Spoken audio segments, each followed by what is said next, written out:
what does deserve mean? And by contrast, what does earn mean? We'll be going over what I mean by all that, and we'll be going over what the differences are between the two and why that actually is relevant to today's conversation, and what I mean by all this and how this affects you here in New Milford. But first, just to get the housekeeping out of the way like we always do on tonight's episode of the Mike Sennello Show, yes, we will get to your Q&A, your live questions and answers. So make sure you get your questions, your answer, and make sure you get your questions and comments into the comments section now. If you're watching on YouTube, we are broadcasting on Facebook as well. So link is in this video's description to join in on Facebook. If you are watching on Facebook and you would prefer to use the YouTube UI, the link is in this video's description to jump over there as well. Some things that I would love to have gotten into tonight, because last week's town council meeting was a 20 agenda item meeting, and we may have time to go over some of my frustrations with that meeting. Before that meeting was a public meeting to take input from the public about the Chernisky Road Bridge project. We're not going to have time to go over that tonight. That's going to need an entire episode unto itself, so we'll be talking about that tomorrow night. That's at 7 o'clock here on the Mike Sennello Show. So, by the way, just as a brief primer, we're going to be talking tomorrow night about the Chernisky Road Bridge project, which still has not even broken ground and is still only in the engineering phases. We may have time to touch up on it tonight, and touch up on the additional hundreds of thousands of dollars that are going to be needed before we even break ground because of the demands of a downright belligerent, obviously fringe minority. We'll go over that again in greater detail tomorrow. We just won't have time to give that its due diligence tonight. Later tonight, we are going to get into the Board of Finance meeting and some of the news that came out of that meeting from last week that nobody watched. But we'll cover it here. We'll cover the events so you guys can stay tuned and stay in touch with all of that. And before we get into some lighthearted news to open up the show, I want to offer my gratitude, of course, to everybody who's come in, who's tuned in, especially since I'm competing with football. Yes, in 2 weeks when the Super Bowl takes place, I'm not having a show. I might do a bit of an AMA in the lead up in the afternoon on Sunday afternoon, but I'm not an idiot. I'm not going to have a show that Sunday night. We might do something on Monday night instead. So stay tuned for all that. And thank you so much to everyone who's decided who either wrapped up the Bengals and Chiefs game, a game that yet again was a game decided in overtime by the defensive performance of one of the teams and not the coin toss. So everyone who's come in after that game, thanks for tuning in. Everyone who's blowing off San Francisco and LA, thanks for tuning in. Always appreciate all of my viewership, regardless of where you're coming from, and I mean that in many ways. So first, let's start off with some fairly lighthearted good news, and that, of course, is going to eventually lead us. This lighthearted good news is going to lead us to where we're going with tonight's conversation when it comes to the notion of the difference between deserve versus earn. So, as announced here with Milford Mayor Pete Bass's page, congratulations to the New Milford High School girls cross-country coach Giles Vaughn.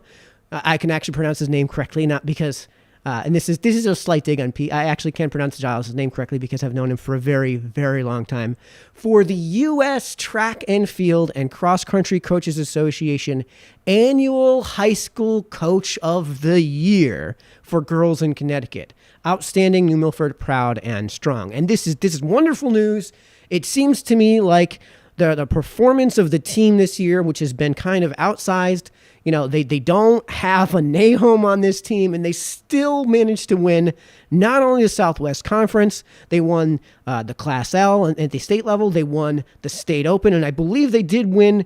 I believe they won the New England title. My memory may be eluding me on that. I'm sure you guys will dunk on me all over the comment section if that's the case. So great news to come out of that. Congratulations are due to Giles, who I've known for a very long time, continuing the tradition of cross country in this town and of endurance running in this town that has been there for the boys and is now becoming pedigree with the girls at New Milford High School as part of the cross-country team there. So heartfelt, genuine congratulations, outstanding performance to Giles Vaughn, who, if there's a placard to go with this, if there's a tangible award, has earned that award through his performances with the team and through the team's subsequent performances. On that same note, continuing in the tradition of sports in town that actually have a history of success, congratulations. This is from Pete Bass's personal page. Congratulations. Let's zoom in on all this so you guys can see things easier. Congratulations to the New Milford High School wrestling team for winning the New Milford tournament. This is the home team. This is the tournament that New Milford High School hosts at the high school each year. Excellent work by New Milford High School my high schoolers Max Peel and Evan Linder, winning their weight classes. New Milford proud and strong. I really wanted to have the picture here of Max and Evan holding their trophies. Somebody post me a link in the comments section. Let me know where that picture is, because that was just such a cool shot of the two of them enjoying the trophies that they had earned from winning their title, from winning their weight class. And again, the New Milford High School wrestling, having that pedigree, having that record, this is not all that much news. Yes, they did just beat Bunnell as well, and it looks like they're going to have one heck of a run for the money against Newtown when they meet up. I would love to find out when that happens. The point is that with Max Peel and Evan Linder, because I was a part of the wrestling team when I wrestled, right? I have my own trophy case from all the tournaments I won and placed at when I was a member of the Milford High School wrestling team.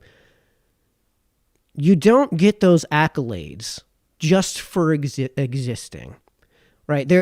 These Max and Evan and Giles have earned those accolades by the things that they did, right? So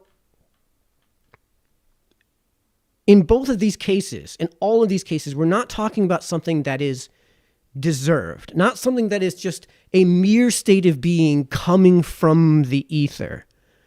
And I'm going to actually go to so now this is going to segue naturally into our conversation about the difference between deserving something and earning something. So what I'm actually going to do is I'm going to go to one of the dictionaries that is hanging up on my bookshelf here. And the reason I'm going to the physical dictionary, of course, is because we can no longer trust the online dictionaries. We have to go to the dictionaries that predate being inculcated, being completely consumed by an obviously partisan political narrative.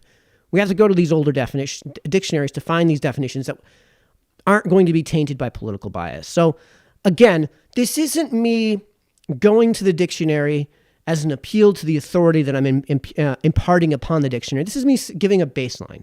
This is me using what they have as definitions as a tool to clarify the distinction that I'm making between the two. So this is from my dictionary that's on the bookshelf, and let's just highlight real quick. Deserve, to be worthy of, merit, and it's derived from Latin. I can't pronounce that, which means to serve zealously. The transitive version means to be worthy of, and the intransitive version of the word means to be worthy. Now we're going to contrast that slightly with the word earn, and you'll have to excuse the blurriness here. The photo didn't scan all that well. Earn. 1. To gain, especially for the performance of service of work. 2a. To acquire as a result of effort or action. B. To make worthy of. 3. To produce as a profit or return. Now, obviously, the third definition has nothing to do with, third definition has nothing to do with what we're talking about here. But we can come back to deserve, and say, it's simply to be worthy of, right? And then if we go back to earn, we go to this other definition, to make worthy of. So what we have here with seeing things through the lens of deserve and seeing things through the lens of earn is with earn, we have an implication of action. There is something that you are actively doing with the word earn, whereas deserve is a mere status of existence. When you deserve something, it's coming from the ether. When you earn something, it's implying the things that you did to garner whatever it is that you have obtained through the things that you did. There is an attached behavior, a decision, a thing in the earn that isn't there with deserve. And deserve even goes one step further to imply that in being worthy of the thing, there is an implication, of course, with being worthy of the thing, that there is an onus on something to give you the thing. Right? So if you deserve a trophy and the trophy doesn't even exist, if nobody went to the trophy shop to buy the trophy, well, then you're the bad guy for not going and procuring that trophy. But if you've simply earned the trophy, if the trophy doesn't exist, then by seeing the world through the lens of earned, you can still appreciate what was done in the moment in earning the thing, even if the thing doesn't exist. And what that means is when you're on the wrestling mat, the thing that matters is when, let's say you're in the finals match and you manage to pin your opponent, when the referee slaps the mat, that's the moment that matters. That's the moment that sticks out in your head. That's the moment that you earned whatever comes of you winning that match. Whatever you have then is something that you have earned, not something you deserve. Something you've earned. And whatever you don't have is something that if you're looking at the world through the lens of earned versus deserved, is something that, again, through this perspective, you have to go out and earn. You have to do the thing to obtain whatever end you are seeking. There isn't an impetus on the world to just make the thing come to you. You have to go get it, right? Deserve comes from the ether, right? The medals and Giles from that the two wrestlers Max and Evan earned, and the accolades that Giles receives are earned from the things that they did, right? And this harkens back to something that I experienced when I earned my Eagle Scout award, right? And I just said earned, without even realizing it. So the first things first is I was a Boy Scout. I am an Eagle Scout. And that has nothing to do with my age. That has nothing to do with the actual patch. I don't even know what's happened to the patch at this point. I think I have it hanging up in a closet somewhere. But the moment that you become an Eagle Scout is the moment you pass your board of review.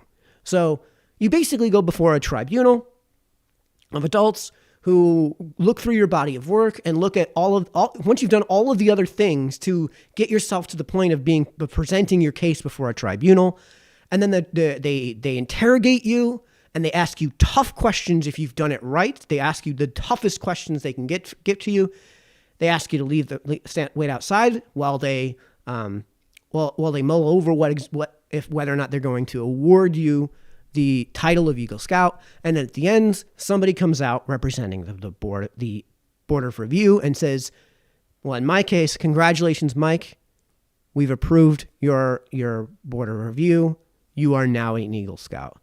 And that shaking of the hand, that moment, that's the moment you become an Eagle Scout. And once that happened, once I got in the car to go home, none of the rest of this mattered. I knew what I did to earn that title, to earn that rank within the Boy Scouts.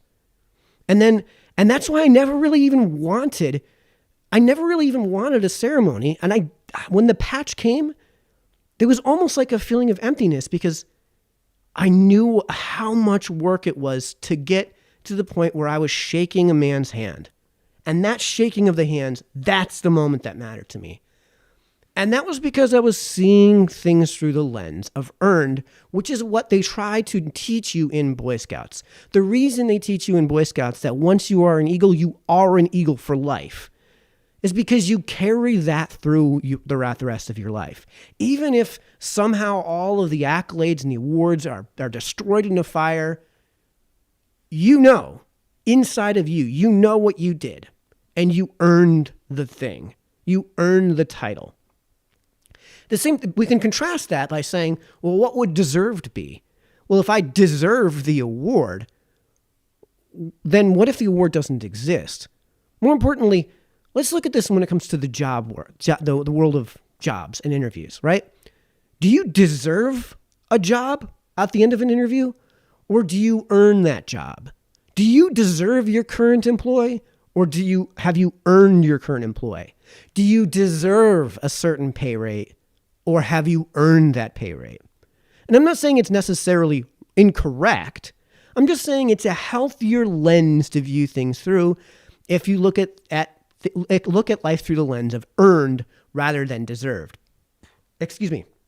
And that's something I experienced this past weekend. We had a snowstorm yesterday, and I picked up a whole bunch of plowing clients because I worked my buns off and paid a fortune and got a plow attached to my truck because my mother demanded that I plow her driveway. And you know what? She's mom, and when mom makes a request, you just say, okay, mom, and you make it happen. She's old enough now that that's not something I'm willing to let her have to worry about.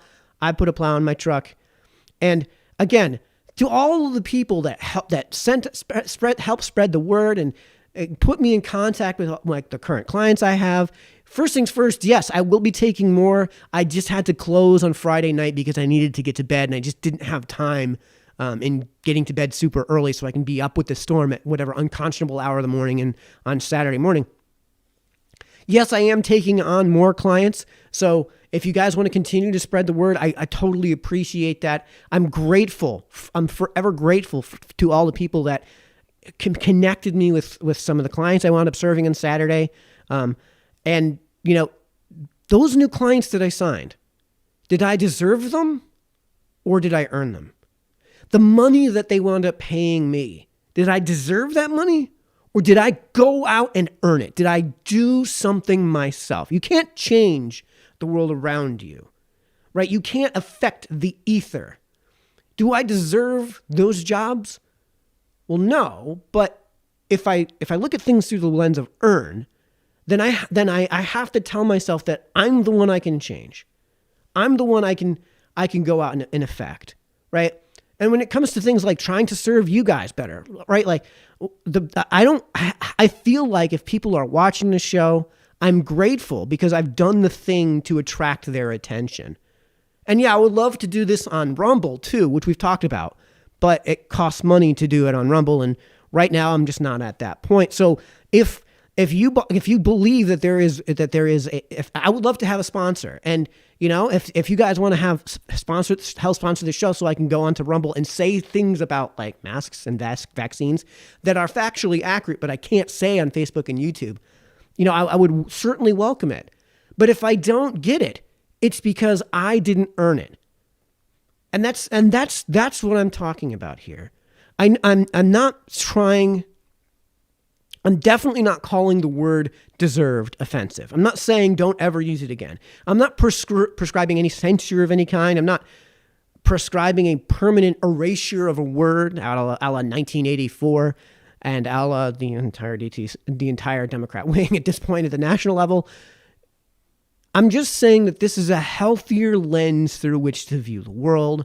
And if you do this, and it's something I've been on a campaign for a few years now at least, you will be happier. I promise you, you will be more satisfied with your status in life, even if nothing other than the way you view the world changes. Things will tend to make more sense for you in your life.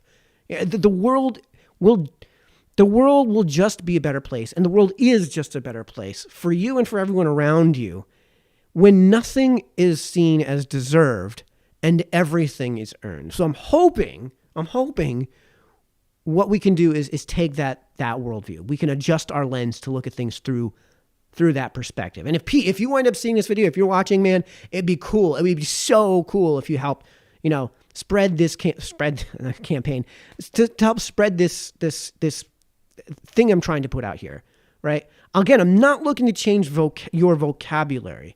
I'm just looking to modify the mental lens that people view the world through. And this kind of segues naturally into continued conversation about the Board of Ed and the skepticism surrounding the budget process. Remember, tonight's topic, the whole theme of tonight is the notion of the difference between deserved and earn, right?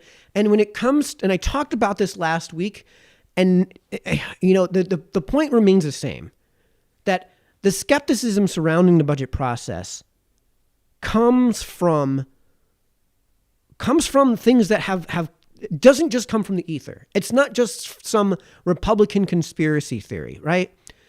As a town, we must agree to get rid of the myths and lies. And that's where the skepticism is coming from.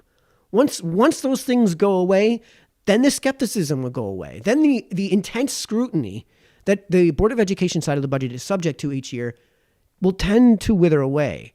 But again, we must first agree to adhere to facts and reality, as difficult as the data might be to swallow. We have to say that when we're constantly being lied to by the people that are lying to us about this whole process, then you're not adhering to facts and reality, even if it's a difficult and hard pill to swallow, like the ones that I've tried to intimate to people about things like overall public spending on public education K through 12 is not correlated with educational outcomes. Class size, for all intents and purposes, doesn't really matter. So I've talked about why there's a special scrutiny on the Board of Education side of the budget, and in short, it's because they've earned it. I've talked about last week, and I showed you the math. I went through the numbers. A 25% decrease in enrollment and the shutting down of an entire school since peak enrollment. And then telling the people that the budget is routinely cut, and by town council, when it obviously hasn't. 25% decrease in enrollment and the shutting down of an entire school. And yet what we were looking at going into Wednesday night's a Board of Education meeting, where they would actually adopt a budget, potentially revise the superintendent's budget, and then adopt a Board of Ed approved budget. Constantly telling people that the budget is routinely cut and by town council. No, the budget is approved by you, the voter. In fact, the majority of you, the voter, at referendum, and it's never been cut. But telling people after we've seen these decreases in enrollment and the shutting down of an entire school that it has been, when it hasn't, doesn't just not address the concerns of the people who are voting in these referenda. It's actually rejecting them. It's actually just bold-faced lying to them. When people tell when the residents of this community are being told that by wherever those people are saying that, or that an increase in the amount proposed is inflation, when you have a slide showing where the origination of the year-to-year increase is, and it's not inflation. And again, this is just a refusal to address the obvious point of contention within the constituency, and that point of contention is labor and staff. I talked about last week how what winds up happening is you have these just hours and hours and hours and hours and hours and hours of meetings, right? I sat through as much of the meetings as I possibly could. And to be honest, to be quite and perfectly honest, on Tuesday night, I got about 2 hours in and I just tuned out. Because until we address what is actually driving these budgets and what is actually causing these points of contention and what is actually preventing the Board of Education from consistently passing their budget to referendum the way the municipal side of the budget has, the thing that's causing the skepticism and this increased scrutiny is the labor and the staff. And until that gets addressed, until you at least acknowledge what the dispute is over, then everything else is just petty contrivances and trivial matters. Like, there's no reason to spend more than 4 seconds on the copy machines. They're $31,000. The proposed budget was over $69 million, right? There's no point in spending any time over a crossing guard for a few hours a day because of what's happening with parent pickup between Schaghticoke Middle School and Northville Elementary School. Again, the thing that is driving the budget is just the number of teachers and administrators. The raw number. And again, Until that gets addressed, there's not going to be a significant modification of how the budget process works and what goes into that and what the response from the community is going to be. Nothing changes until you do something about staff. And for the record, so people know, yes, there was a budget adopted last Wednesday night. The final number was adjusted down from what was proposed by the superintendent. The final adopted number was $67,767,289 and no cents, which represents a roughly 2.89% increase year to year. And so folks know what that looks like. This is the adoption process from Wednesday night. I need a motion to adopt the 2022-2023 Board of Education budget by approving the proposed 2022-2023 budget as amended in the amount of $67,767,289. We have Olga has moved it, and I'll need a second on that. Second. Pete, you have a second. So at this point in time, all those in favor of the final motion? That's a unanimous vote. Thank you so much. So the scrutiny that has been placed on this process, the fine-tuned microscope that the Board of Education has been under, is because it has been earned. And what's it been earned by? Well, it's been earned by the performances of the proverbial other side, right? And the response has been the community response that you expect, which is scoreboard, right? Scoreboard, 73-27, and landslides across the board. And I'm going to keep pointing to this scoreboard so long as the proverbial other side keeps continuing to spout nonsense.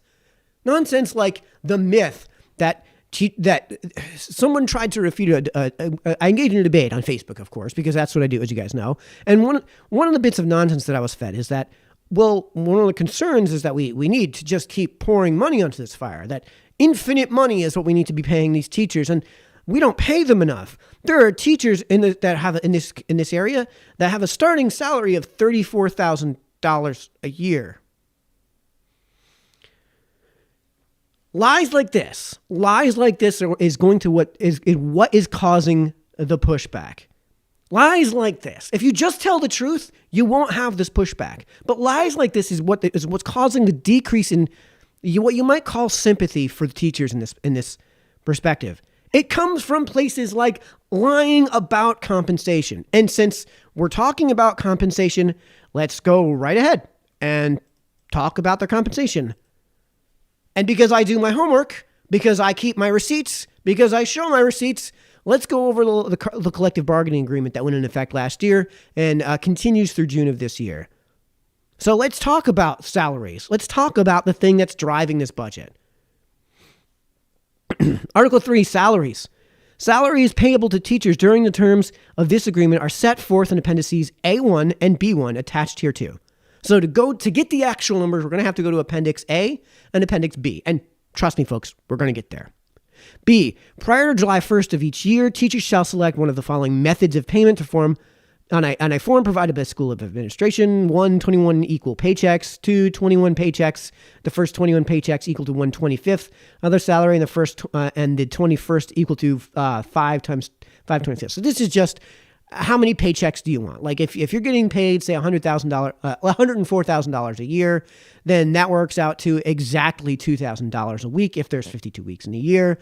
You could be paid weekly, you could be paid biweekly, you could be paid monthly. The teachers have a way to break up the salary, so that's really unimportant. When a regularly scheduled payday falls on a holiday or during a vacation, the board will make a reasonable effort to pay teachers on the last normal workday prior to the said payday. D, salary payment shall be made by direct deposit method. So really the only part that matters here is A. A, says Appendix A and A1 and B1 are going to show you what the actual salaries are. What's important is to know how to read that appendix. So salary levels. A, teachers employed by and working for the Board of Education as of June 30th, 2021 shall be paid in accordance with the salary schedule listed in Appendix A of this agreement and applied and interpreted in concert with the following definitions. We're going to get there in a minute. We're going to jump straight to B. Teachers hired by the board on or after July 1st, 2021 shall be paid in accordance with the schedule, with the salary schedules listed in Appendix B of this agreement.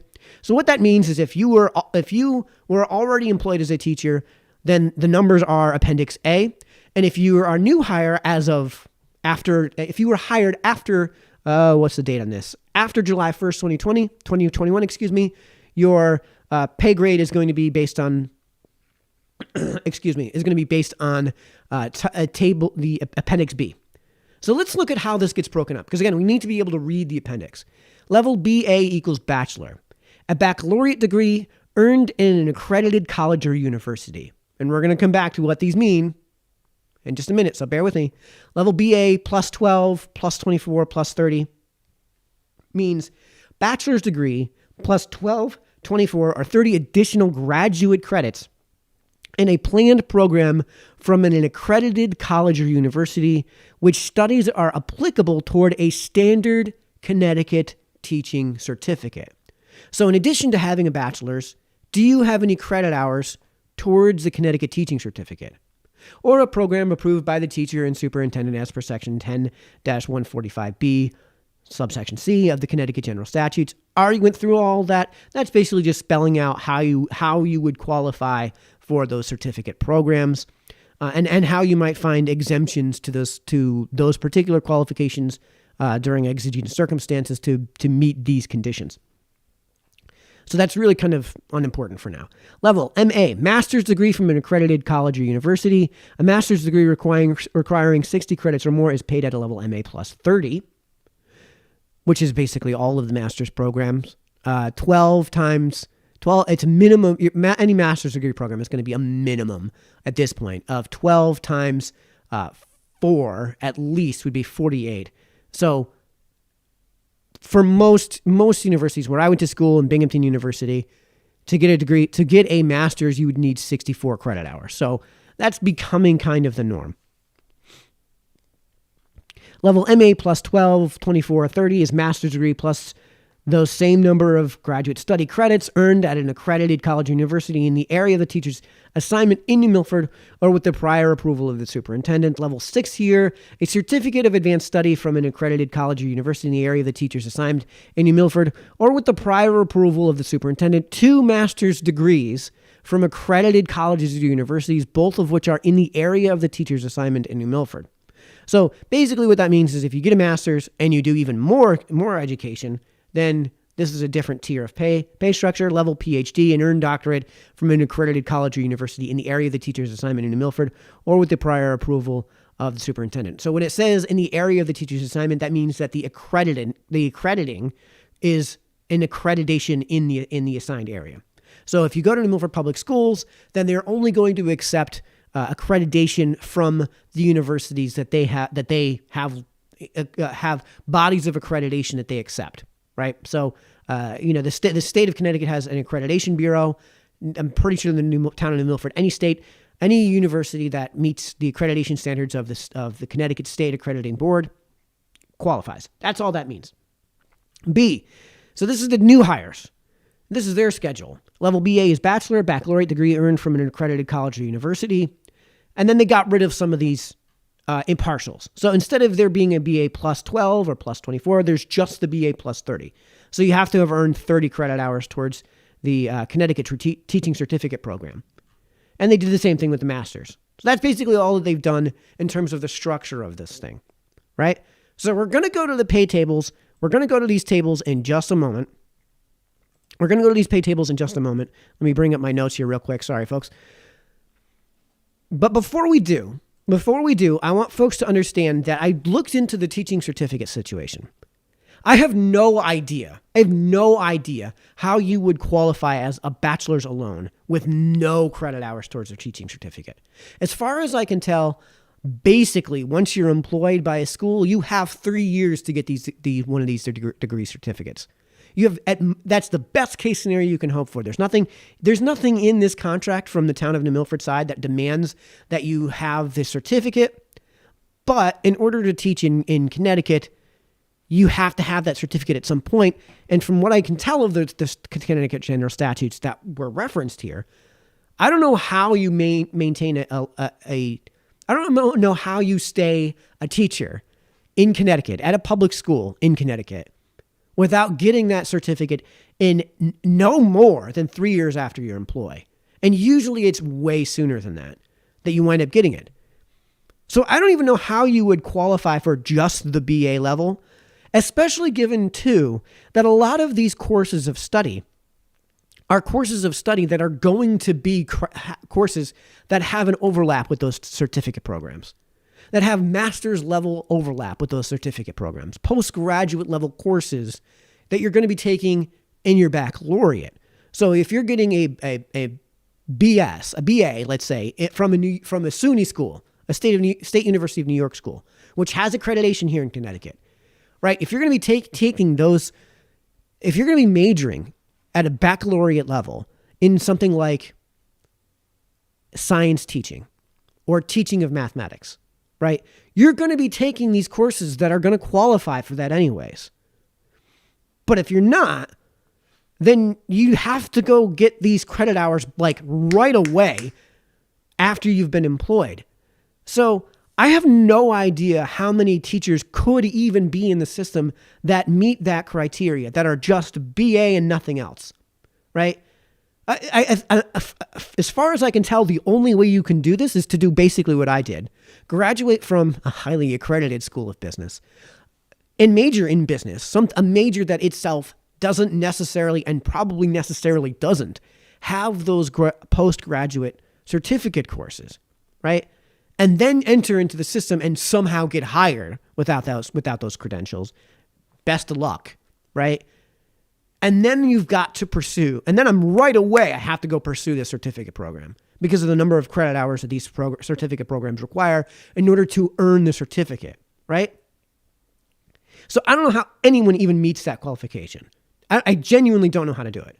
And I'd also add, too, that my suspicions are based on the state requirements as it relates to master's programs. I would imagine virtually everyone who is employed in New Milford Public Schools, at least beyond the elementary and intermediate schools, just about everyone has got to have a master's. And in this case, master's in a probably teaching-specific program, which would earn them the credit hours to be not only just level MA, but that level MA plus that we talked about, right? The level MA plus 30, or if they've already been employed, the MA plus 12, plus 24, plus 30, right? So I don't even know how you could possibly get into the system for anything more than a few months as just the BA. And by the way, plus 12 is three, four credit courses, which you can do in one semester, which you can have done before the high schools go into Christmas break, right? So, and in many cases, if you do them over the summer, if you're wise and just do them as night classes, they cram entire semesters into a month, which you can do. You can do that at Naugatuck. You can do that at Norwalk Community College. You can do that at the community colleges. You can, in many cases, do it at the state universities of this Connecticut state universities, right? At CCSU, Southern, Western, Eastern, you can do that in those cases and just enroll as part of the summer courses. So remember that I don't know if there's anyone that's going to be qualifying as just the bachelor's degree. So let's now, before we get into those appendices, because we need to know what those appendices mean, what these salary tables even mean. Let's talk about what the working day and working year is. And so you guys have a frame of reference. A normal year for folks like you and me in the real world is roughly 270 working days. I'm doing that because it divides by 3 nicely. It's probably closer to like 265, but 270 divides nicely by 3. So just keep that in mind. So let's go ahead and run right into what they define, what the collective bargaining agreement defines as a working day. So this is the working day and the working year. Let me bring this up for me. Normal work year. The work year for teachers shall be set forth in administrative regulations. The board may alter the work year at any time.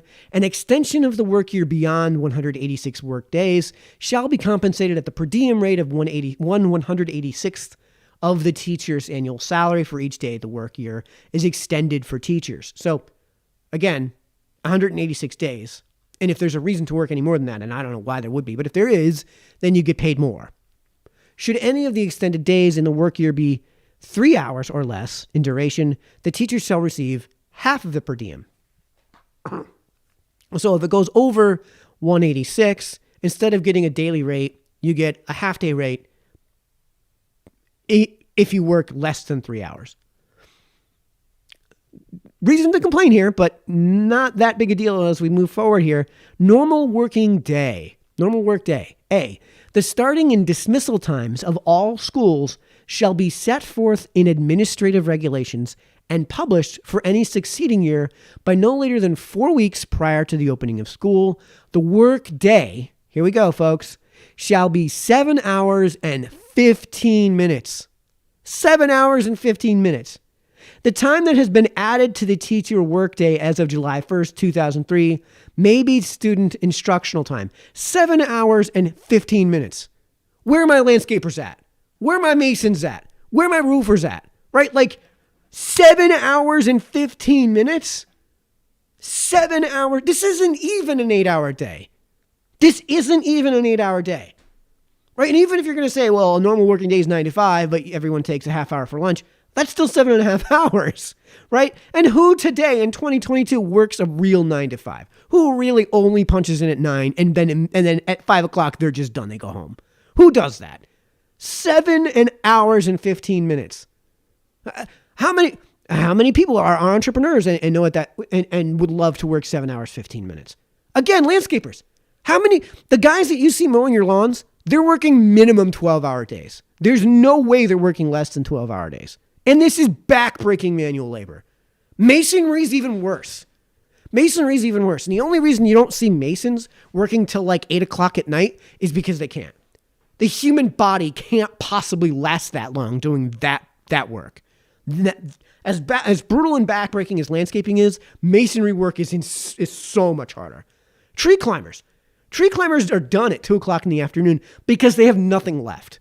Because there's absolutely nothing left in the tank. I love climbing, but man, you cannot get a more exhausting, physically just draining thing as far as somebody's labor is concerned, right? 7 hours, 15 minutes. That's the normal working day. That's what is contractually obligated as a normal working day. B, provided that a teacher has no professional commitment, such as assisting students after school, meeting the professional requirements of his or her position, participating in activities deemed necessary for the maintenance and developing of a good school. After notifying the office, he or she may leave the building 10 minutes before the end of the normal working day, as defined in the administrative regulations of his or her particular school. So the normal work day extends approximately 30 minutes after school to student dismissal. So this is why the student schedules are the way they are. So 30 minutes after dismissal, so let's say dismissal is 2 o'clock, add 30 minutes, 2:30, subtract 7 hours, 15 minutes, and that's the earliest that you can have the teachers in the classroom, which means that's the earliest you can have the students in the classroom. So, right. So what this means as far as Part B is concerned with the 10 minutes before the end of the normal work day is that if in your final period of the day you just don't have a class, you can go home early. So they wouldn't have the provision in there if there wasn't somebody taking advantage of it. If there wasn't somebody actually doing that. In the event the Board of Education should alter the workday for teachers, the board shall provide the association with 30 days advance notification and shall meet with the association to negotiate the impact of such alteration. Such negotiation shall be subject to the provision of the Connecticut General Statutes. This paragraph shall not be applicable to alterations in the workday which are otherwise covered by a specific provision of this agreement. So faculty meetings, there are supposed to be faculty meetings. Open house, there are supposed to be open houses. Class plans, the teacher is expected to be able to provide the principal at any time with the plans of at least 1 week in advance of classing. All right. Planning, preparation, substitute additional instruction periods. Planning period. Considering the fact that a certain amount of time during the normal teaching day should be spent away from the children to facilitate planning and preparation and procurement of selected materials, elementary and intermediate school teachers will continue to receive a minimum of 225 minutes of duty-free planning time per week and a minimum of 1 period a day of it, and a minimum of 1 period a day of at least 25 minutes. So that's 45 minutes a day, plus a 25-minute period where they're not with the kids, where they're, quote, duty-free. Again, I'm not saying this shouldn't be the case, but this is the case. B, preparation period. All middle and high school teachers will have at least as many preparation periods per week as a normal academic class. So C above, excluding labs and unusual schedules, meets in a week. C, substitute services. When a teacher is requested and agrees to perform substitute services, or when in the event of any emergency, a teacher is required to perform substitute services, which services result in the loss of a teacher's planning period, the teacher shall be compensated for the loss of the planning period at a rate of $30 per period.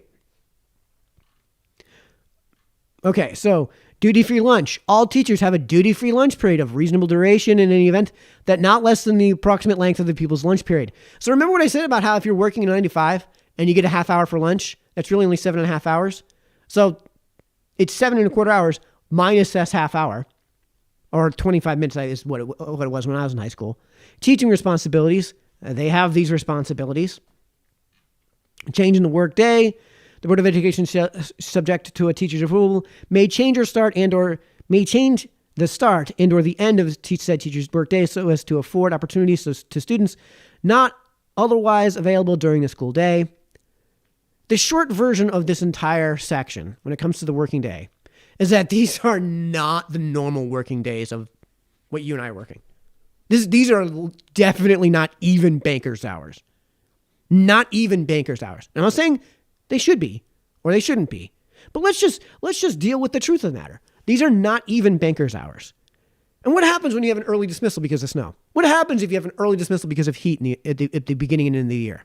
What happens if you have a 90-minute delay because of snow? Well, what happens if you have a storm roll through and you have, strong winds and you're worried about the kids, so you send them home early? Do they get paid for a half day? No. No docs, nothing. No docked work for that, right? So you guys understand what this is all going to mean when we get to these worksheets. Remember that that's what the working day and year is. And we're going to get to paid time off and supplemental income in a minute. But it's time now to go into the actual salary tables. Because remember, one of the myths that was told to me was that teachers in this region are having a starting pay of $34,000 and got like 15 likes, right? Right. This is the myth that is being purveyed by the proverbial other side, and what is being earned by the spreading of these myths is skepticism in this process. Here is Appendix A. Salary schedule 2021 to 2022. So this is for the existing teachers. Notice in the top left corner, remember that BA only that I told you I have no idea how anyone would even get there? First year, BA only, no teaching certificate credit hours, no master's degree, $52,281. $52,000. Who here, raise your hand if you remember the Children's Center when they said their highest paid teacher was something like $17 an hour. Which, if it's a 2,000-hour work year, that's barely a 2,080-hour work year, 52 weeks times 40 hours a week. That means that the Children's Center's highest paid teacher is making maybe $35 a year. Maybe. The lowest possible pay for the existing teachers in the public schooling system here, and that includes kindergarten teachers, $52,281. And I told you, I have no idea how you would even meet those conditions. No idea how you'd meet those conditions. And if you were already in the system, then you basically have no choice but to have already been working towards that teaching certificate. And if you've got that teaching certificate, which then you're starting at BA 30. And if you've been in the system for even 3 years, you're making 56 a year. 56. Remember, 186 work days per year. 186. 186 versus what you and I are working, which is around 270. It's entirely plausible that somebody with a master's degree and the credit hours, right? So that's this MA 30 here on the right-hand side, who's been in the system for 10 years. Let's go to 10 years. $75,175. So we can dispense with these myths. We can dispense with this crap that the teachers are making anything close to what people are intimating they're making. I've shown you I've shown you the range. Maybe it's the new hires. Maybe it's Appendix B that we need to go to. And we're looking at Appendix A. Let's scroll down to Appendix A2, effective 2021. This is the next one. Not really any difference. We can go to B1. These are the new hires. Do you see any difference there? No. No. And again, I have no idea how you'd qualify for the BA alone in your first year. Right? Like imagine again, somebody who's got the teaching certificate, so they've got the master's with the 30, who's been in the system, who signs on and is in the system for even 5 years. $61,000. $61,000. Folks, in the real world, if this were converted to an hourly rate, what would this actually work out to? Let's not even convert it to an hourly rate. Let's work it out to basically a per diem. That means that that works out to $75,000 a year real world. That's what that works out to in terms of real world before we even factor in hourly. Right? And again, this isn't even touching this is just the tip of the iceberg, because maybe you work at a company that has some paid time off. I wonder what that is. Remember, the teachers already only work 186 days a year. They already have way less than bankers' hours. So how much paid time off do they get per year? We can go right to that. So let's go to the section about paid time off. Oh boy, let's zoom in so people can see this. Leaves of absence, personal illness, sick days. This is what that means, sick days. A, each teacher shall be allowed 15 days absence without loss of pay during each normal work year, provided such absence is due to the illness of the teacher. 15 days. To the extent not used, this sick leave shall be allowed to accumulate from normal year to the number of days equal to the number of days in the teacher's working year. So 186. Teachers who were employed as of June 30th, 1995, and who have accumulated sick days in excess of the above limitation, so in excess of 186 days, will continue to have use. So I can't imagine there are any teachers that were employed in our system as of June 30th, 1995. As in, it's 2022, they'd have to be in the system for 27 years. I can't imagine that's the case. This provision is not retroactive from its inception, of course. If and when the accumulation goes below the above limit, the stated limit shall not apply. So not only do they have 15 paid sick days, they have rollover for up to an entire school year in perpetuity. All right, so then this is just talking about how that works out. Each teacher shall be allowed to utilize 5 sick days leave without loss of pay during each normal work year for illness in the teacher's immediate family, right? So we've got that. We've got personal days. Teachers shall be eligible to take up to 3 personal days per school year without being required to support the use of leave with a compelling reason. Personal leave days may only be taken within 24 hours or more advance notice, whenever possible, to the building principal. Use of personal leave days shall be scheduled with the approval of the... Let's just move on. We've got religious leave, religious paid time off for up to 3 days per school year. We've got bereavement leave for a death in immediate family, not to exceed 5 days per year per incident. So I've got 10 uncles, right? Immediate family shall include the following: parent, grandparent, sibling, spouse, children, stepchildren were raised by the employee, grandchildren, mother, and father of the spouse. Okay, fine. So no, I don't have 11 uncles, but I've got a bunch of siblings and I've got a bunch of grandparents. And the event of death of a relative or others are other than those specified in Section C1, domiciled in the teacher's home at the time of the death, the teacher is entitled to 1 day of leave. So Uncle Jim lives in my house. We've got time off for pregnancy. We've got general leave. We've got sabbatical, right? We've got, a child rearing leave. The list is freaking endless. The list is freaking endless. From what I can tell, it seems like you could almost get to about 50 paid days off in 1 year if that's without having to accumulate rollover.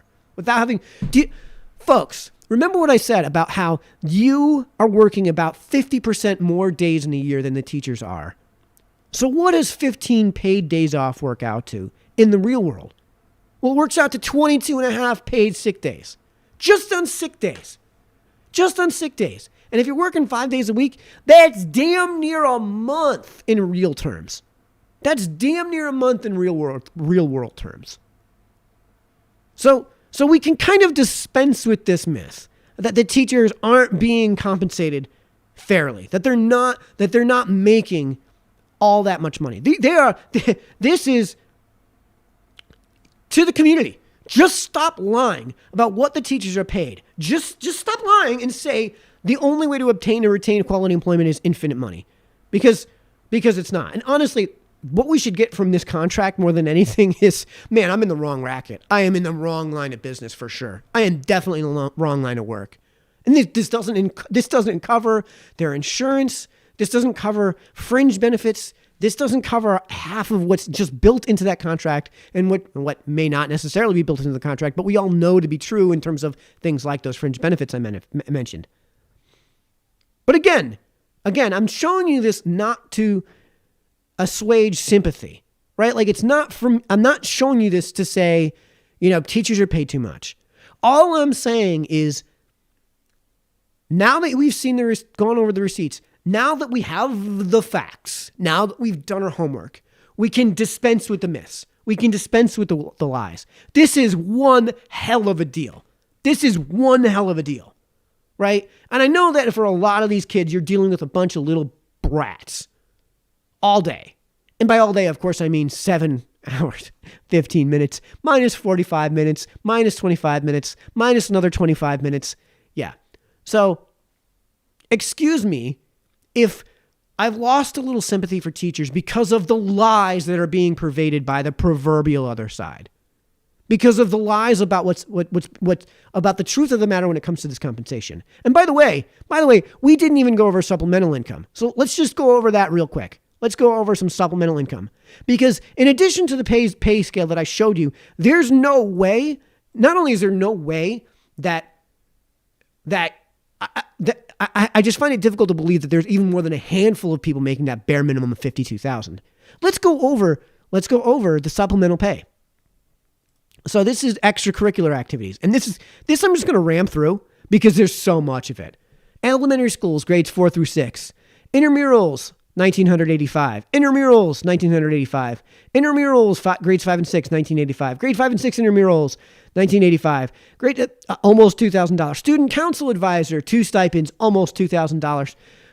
Instrumental music, beginner band, intermediate band, almost $2,000. Band, advanced orchestra. I can't imagine. I can't imagine in grades 4 through 6.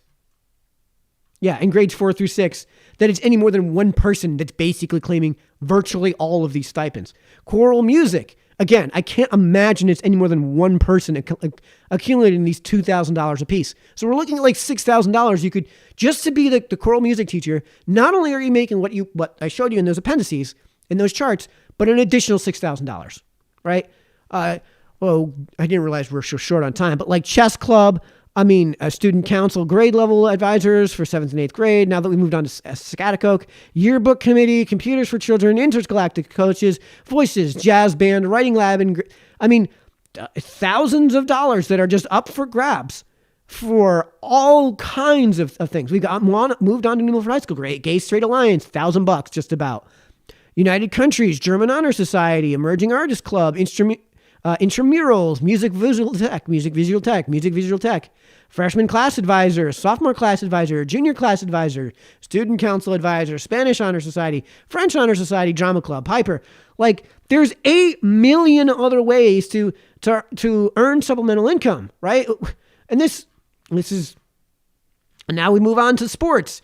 Varsity baseball coach is making $4,900 if he's a teacher, right? The freshman coach is making another $2,500 if you're a teacher. And I'm not saying this is extravagant necessarily, Coach Peel, if he was a teacher, he could be making $4,800, right? And his assistants, if there are teachers, are making $3,149. Again, this isn't my way of saying take your sympathy away from teachers. Remember, we're looking at things through the lens of deserved and earned. The question then is, have they earned that income? And I'm not going to try to answer that for you. I'm not. I'm just saying the pushback that's coming from the community when it comes to the Board of Education side of the budget and this whole process is coming from myths and lies. And I'm trying to just get rid of these myths and lies and show you guys that if you just tell us the truth, then you'll probably have your budgets not be subject to the scrutiny that they've been subject to. You probably won't have as many people saying no when the referendum comes around to the Board of Education side of the budget. Again, just verbatim, just stop lying about what the teachers are paid. Just stop lying and saying that the only way to obtain and retain quality employment is infinite money. And by the way, we know the second half of this isn't true because private school teachers make way less than the equivalent public school teachers. Now, I did say equivalent. So if we're adhering to the science, if we're following the science, then when I say something like that, you should, instead of attacking the straw man version of what I said, attack what I just said. Private school teachers make way less than equivalent public school teachers. So when we're talking about comparing Canterbury High School to New Milford High School, we're not comparing this like for like. Canterbury High School as a high school is set up a lot more like Ridgefield High School. And the student body that attends Canterbury High School is a lot more like Ridgefield High School. So that's how you would compare like for like. And what you'll find is the Canterbury school teachers make a lot less than the teachers in Ridgefield. And by the way, here's my experience. I know this from experience. I moved to Tennessee for a year, and I lived in Tennessee for a year, and I spent 4 years of my life in Savannah, Georgia, where the public school system is so bad that everybody goes to extraordinary lengths to get their kids in private school. Everybody. And at the time, I was friends with a lot of these teachers who had been in both sides of the system, and it's just common knowledge. It's just common knowledge that the private school teachers in Savannah, Georgia make a lot less than the public school teachers. And by the way, we can evidence this without even having to control for independent variables. So even if you don't control for the independent variables, there it is. This is from the EIS, the National Center for Education Statistics, nces.ed.gov. This is from that website. If we go here to total school year and summer earned income from school and non-school sources.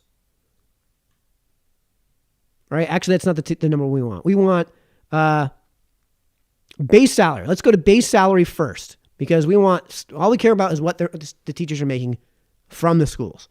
That's what the debate is about. Public schools, total base salary across the country, $49,630. We can do the same thing for private schools, $36,250. Of course, there's ways to supplement that income in terms of, which I showed you, the supplemental income that's available, $2,590 versus $2,700. So basically identical supplemental income. So average supplement, right? So we know that not just from common knowledge, not just from experience, but from data. We have the facts. And they show you that private school teachers on average make not just less than public school teachers, and without even controlling for independent variables. Because if we control for independent variables, the spread becomes even wider. But we're not even doing that. And it's like 2/3. It's like 2/3. It's not just less, it's way, way less in the private sector. Right? And there's you know what? I'm going to actually share in the comment section. I'll share this link for everybody. Excuse me while I get this over here. So sharing it in YouTube, you guys can follow along there. Bam, there it is. And let me just zoom out so I can see what I'm doing. This is Facebook. There, you guys can follow along right there. Again, cite my sources. Citation needed. So again, it's $49,630 versus $36,250. Why the difference? Why the difference? You guys keep telling us that the only way to attract quality teachers, the only way to do it is with money. Why is there a difference then? Why is it that these private schools that everybody knows to be better, that, and by the way, are self-evidently better? Because you have to not only pay your property taxes, you have to pay your property taxes, not attend the public schools, and then pay on top of that, which we're going to get to in a minute, what that actual data is on that matter, to go to the private schools. Why would you pay 1 penny extra to go to a private school unless it wasn't markedly better? Unless it was markedly better. It should be self-evident. We're going to come back to that in a minute. But the question, of course, is, why do you keep telling us? Why do you guys keep lying to us and telling us that the only way to obtain and retain quality employment and quality teaching is just back up infinite money? Back up the dump truck with infinite money. That's just not true. And again, it's evidence right here that in the private sector, teachers taking a lot less. So why do they do that? Why do they do that? Well, we actually have an article from The Atlantic that explains in one sentence why that is. And guys, I'm not going to read this whole thing because it's just, we're way over time and it's just not necessary. You guys, here's a link to that article if you want to. It's in the comment section now. Boom. And just real quick, it answers this question in a sentence. Why are private school teachers paid less than public school teachers? One explanation: the working conditions are better in private schools, so instructors are willing to take a salary cut. Dum-bum-bum-ba-dum. Hopefully I don't get copyright strike for that. But duh. I've already explained how one of the things you can do to attract and to attract these better teachers, to attract the quality teachers, is freedom in the classroom, right? And nobody wants to even talk about that. But again, the fact that, and the question of are these private schools better?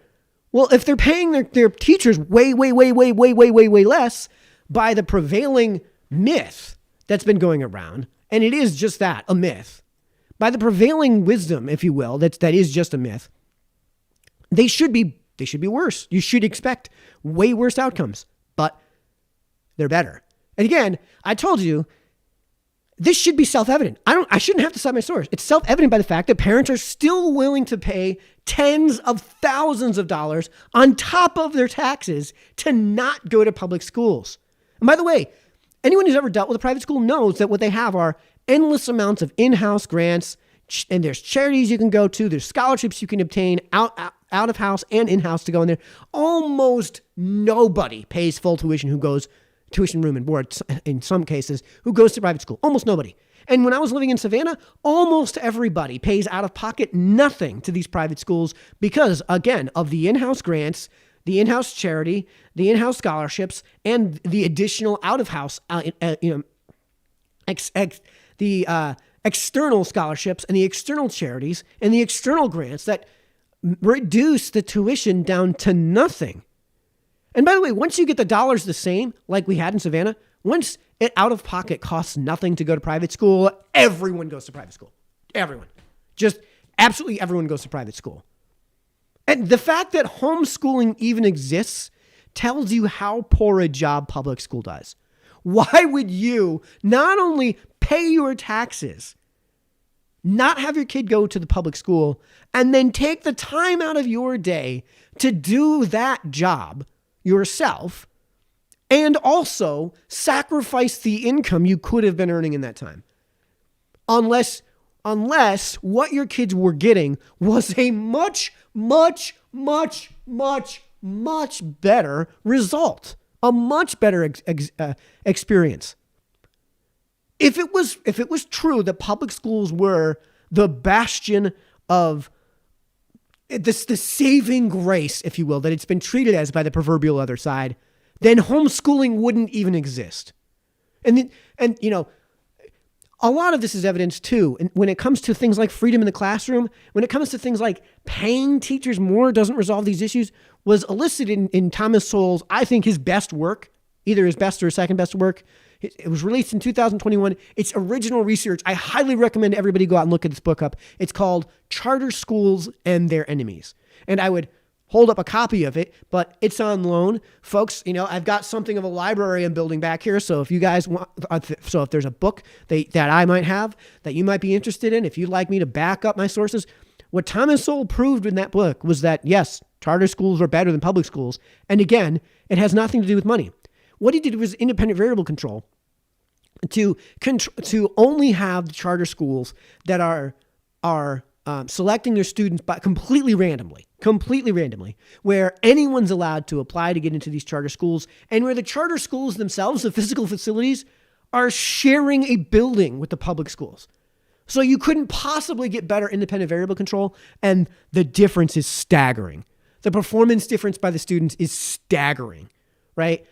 From the charter schools way outperform the public schools that they're comparing to. Now, I know what somebody's going to respond to me with. The lie, the myth, the smear that is charter schools on average don't outperform public schools on average.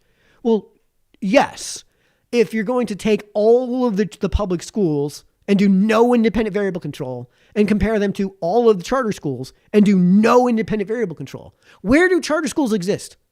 Where do they exist? Do they exist in Ridgefield? Do they exist in Wilton? Do they exist in these super rich communities that have unbelievably high education levels? No, they exist in the S-holes of the South Bronx, right? The S-holes of Eastern Brooklyn, the S-holes of Northern Harlem, right? Like these are the S-holes of Baltimore, the S-holes of Southside Chicago, the S-holes of St. Louis. They don't exist in these communities that don't have a need for them. And by the way, the reason this is all the case, the reason all of this is the case is because in the case of homeschooling, in the case of charter schooling, in the case of private schooling, they have exposure to market influences. In the public sector, you, by definition, don't have exposure to market influences. And when you don't have exposure to market influences, you don't have to respond to market influences. And this is just an axiomatic truth about any interaction between government and its comparable private equivalent. Again, everyone should check out Thomas Sowell's Charter Schools and Their Enemies. Again, released in 2021. And it shows the disparity plain as day.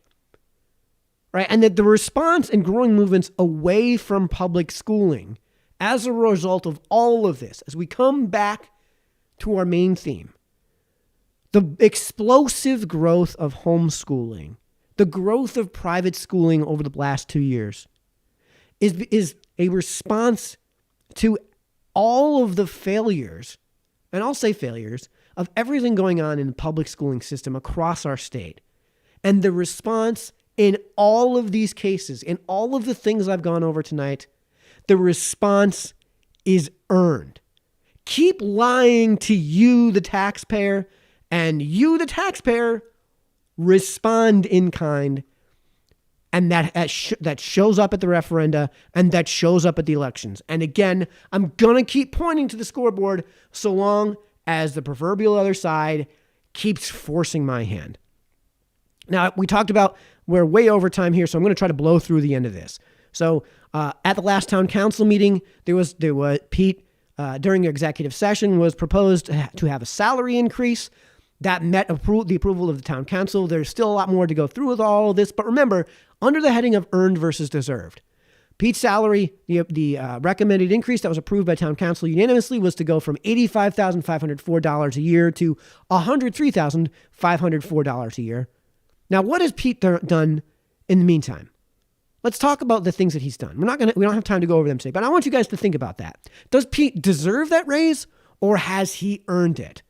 By the way, that's still probably not even in the top 10 of salaries in the town if you include the public schools.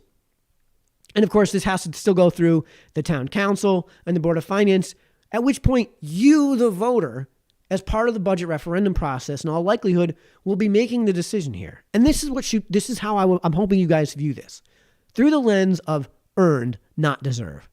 Has Pete Bass earned this pay raise? Right? Has he earned the salary, and what has he done to earn it? And that's, again, going to be likely something that you're going to have to decide at referendum.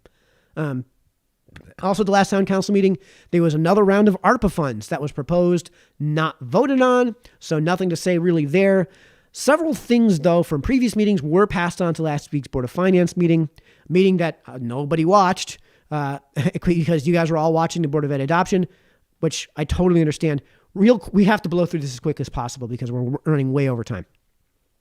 So during that meeting, when all of these things were proposed, when all of these funds were proposed to the Board of Finance for their approval, reminder, Board of Finance doesn't have to actually approve all of this, and they kind of have no purview somehow over all of this, which is really frustrating.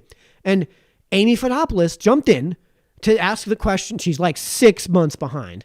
But in fairness, because this is a question that Joe and I have raised for months, in fairness, she does raise the right question. And it's the question Joe D and I have been asking about this whole process from a procedural standpoint for months. And here's Amy's question. So are we voting or not voting? Because there has been discussion over us giving consensus statements, but not having any power to make decisions, which I looked in the town charter and in section 806A seems different. So can we first just establish what the Board of Finance's role is? Because it seems to change from meeting to meeting. What I first heard from Randy, and this is months ago, was that we just have the power saying yay or nay. This is unbudgeted money, okay, which did not necessarily fall within the purview of the Board of Finance. It's really a legislative of action by the town council. So that this is not a duplicative process, is there a purpose for us providing a consensus? Say that again? Is there a purpose for us providing a consensus? What's the Good purpose question, for providing Amy. a consensus? Just that we know about it, where the funds are going. Damn good question, Amy. And I think we all know what's being implied here, right? Joe DiGregorio agrees. I agree. Diane Clafe agrees, and she intimated that later on in the meeting. Walter O'Connor seems to agree as well. I mean, you're like 6 months behind, Amy, but this isn't wrong at all. How on earth does the Board of Finance not have legal oversight on $7.9 million worth of your money? Again, which is being treated like a grab bag full of loot, right? And, you know, I'm the crazy libertarian here. I think it should be handed back to you in some way. I've told you guys how I think throughout all of this, the most appropriate thing to do would be to issue homeschool vouchers and to just dole out that money back into your pocket, because this is not an appropriate thing for government to do. They should never have taken it from your wallets to begin with. They should have never taken it out of what's going to be basically your investments and your children's future by money printer go burr monetary policy. And quite frankly, I've kind of been opposed to the entire way that this process has been viewed from the beginning. But Amy's not wrong in saying that why on earth does the Board of Finance not have a legal purview over this matter? Now, they don't. And it's a weird technicality in the charter. Joe D, I think, did the best job of explaining why that is. So Joe and I sat on the Charter Commission. We do not have the purview to yay or nay this. 806A is to make appropriations supplemental to those provided in the annual budget, which would be like a, right, which would be like if we were to send out a supplemental tax statement, right? I don't think that this falls under the purview of that. So that's the explanation, which I totally get, but it's still dumb. It's still dumb that this is the case. I'm not saying this isn't the case. This is the case, but it's dumb. What is the Board of Finance there to do if not this? This to me seems like a glaring issue with the charter. And okay, so the Charter Revision Commission missed it. Maybe you're going to say, well, I mean, how could they possibly have known? Maybe you're going to say, well, they should have known because they're the Charter Revision Commission and they're supposed to catch all things. Okay, fine. But this is a glaring issue with the charter, and everyone seems to be on board. If Amy Fotopoulos is on board, and Joe DiGregorio is on board, and Diane Clafe is on board, and I'm on board, you've got 4 people that if we all agree on something, then it's got to be something everybody agrees with. This is a glaring issue with the charter, and Joe makes the point that, well, quite frankly, Joe and I have been trying to make for a few months now. I think the next time there's a charter revision, that should be addressed. Who knew this was gonna happen? I know, but Yeah. you don't until you do, and then once you do, right? That's the point. Yeah, so let's get this figured out, right? We're not legally required to put together a charter revision commission more often than every 10 years, but I'm of the belief that it should be more often than that. And that's part of why I asked Pete that question in my interview with him. And this is from a few months ago now, but home run, Pete. He said he'd like to see a charter revision commission put together more often. And this is one of my favorite parts of the interview. I do think that we should look at that I'm thinking every 4 to 5 years, look at it and see how we can update it. Yeah. Absolutely. See how we can update it as times change, technology changes, how all that works. Maybe we don't change anything, or maybe we change a couple things, but I think we as the public should be looking at the charter within that type of time. Hold on. Knocked that out of the park. Dead on, Pete. Absolutely perfectly agree. And he said this in the run up to the election. And now that it's been, before I get to that, ostensibly, since this is in the run up to the election, this is one of the things that he was elected on, because he was ostensibly elected on the whole of his body politic, the whole body of his politic. And this is part of his body politic. And again, he didn't just win. I got to keep pointing to that scoreboard. I might have to actually get a proper scoreboard and hang it here or something. 73-27. It's been 4 years. It's been those 4 years. Everyone seems to be on board, and this seems to be a glaring hole. So you have a mandate. Pete actually has a mandate, right? And you have earned your authority in that matter, Pete, to do just whatever you've already intimated ought to be done.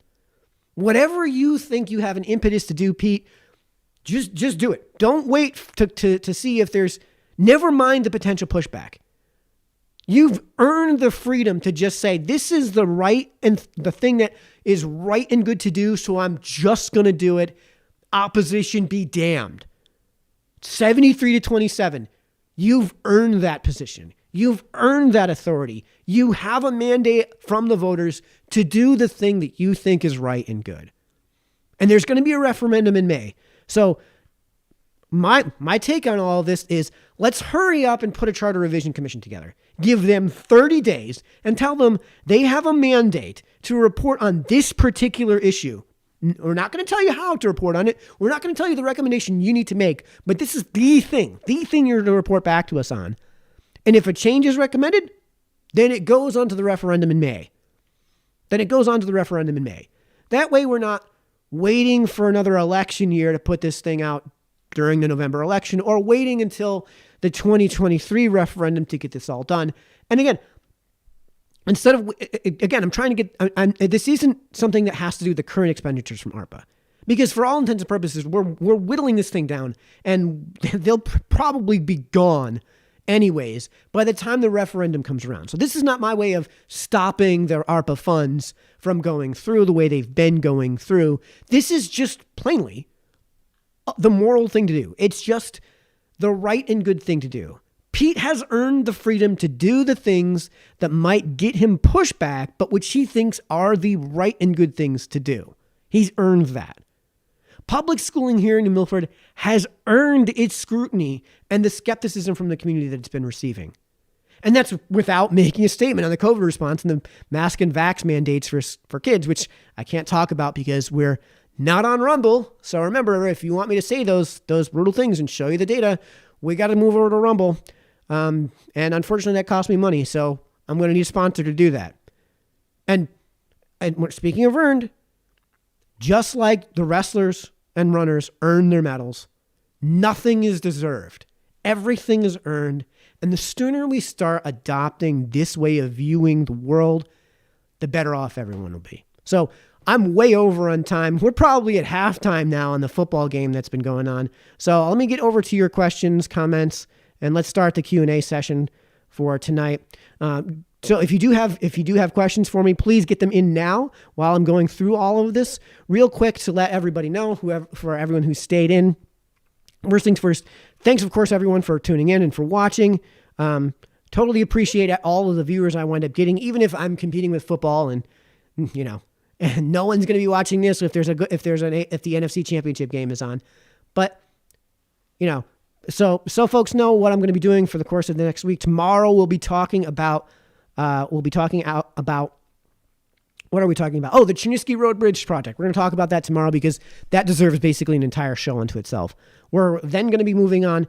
Later this week, I'll also be having an episode on my Mike Reed's channel, which if you go to YouTube and just type in Mike Reed's, all one word, I'll be releasing later this week chapter 3, the third read in Ludwig von Mises's The Anti-Capitalistic Mentality. Again, I can't think of a more apropos and timely read than that, and that'll be coming out later this week. I am going to reach out to Themis Clarides, who is not going to be running for governor. She's announced that she's going to be running for U.S. Senate. So cross our fingers. We'll get her on the show at some point.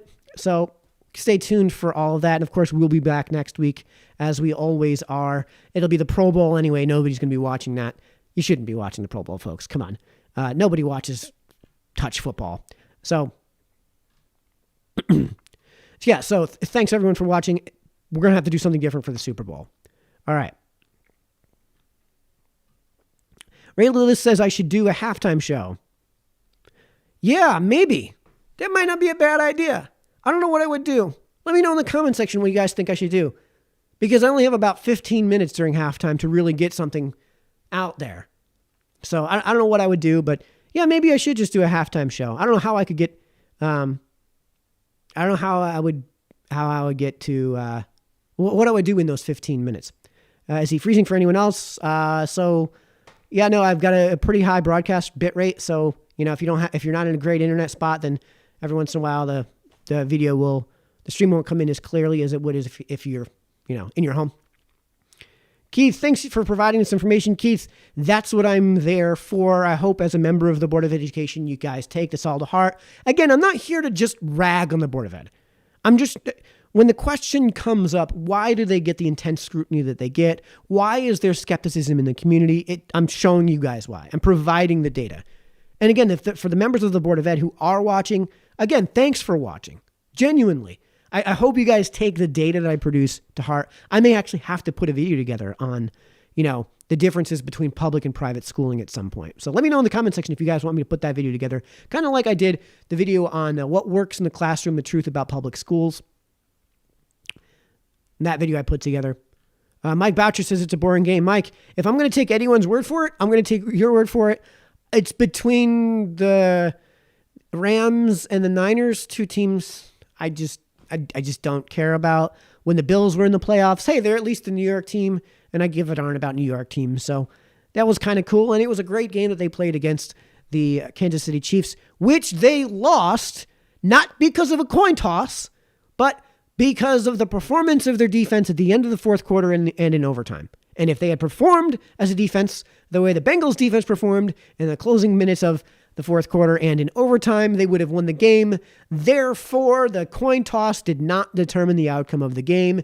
QED, the rules don't need to be changed. So let's end on that extremely hot take that I'm sure just pissed off absolutely everyone. Keith watching on YouTube too. Thanks for watching on YouTube. For those who have been watching on YouTube as well. We'll see you guys next week. Again, thanks so much for tuning in. I'm not sure what we're going to be doing for the Super Bowl, so we'll be in touch, and we'll see tomorrow to go over the Chernisky Road Bridge, and the regular episode of Mike Sennello Show. Again, we'll be returning next week at 7. So until then, we'll see you all next week.